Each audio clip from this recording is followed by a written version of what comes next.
Αγάπη μου, έχω καλά και κακά νέα. Όχ. Ξεκινάμε με τα κακά. Δεν μου έχει έρθει περίοδος. Ήταν καλά! Βρήκα τα σκουλαρίκια που είχα χάσει. Πώς είναι καλά, ναι, αυτά. Τα ψάχνα καιρό. Πόσες μέρες? 5 μήνες. 5 μήνες! Ναι, είχαν πέσει κάτω από τον καναπέ. Πόσο καιρό έχει καθυστέρηση, Κατερίνα? Α! Μία μέρα. 5. Μία εβδομάδα. 3 εβδομάδες. Τι!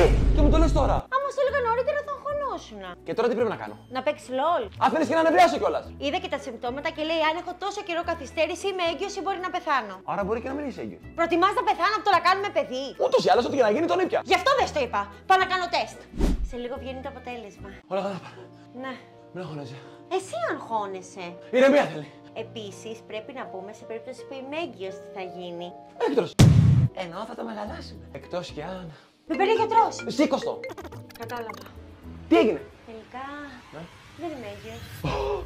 Παρακαλώ, Θεέ μου. Αυτό σημαίνει ότι θα πεθάνω. Τουλάχιστον δεν είσαι έγκυος.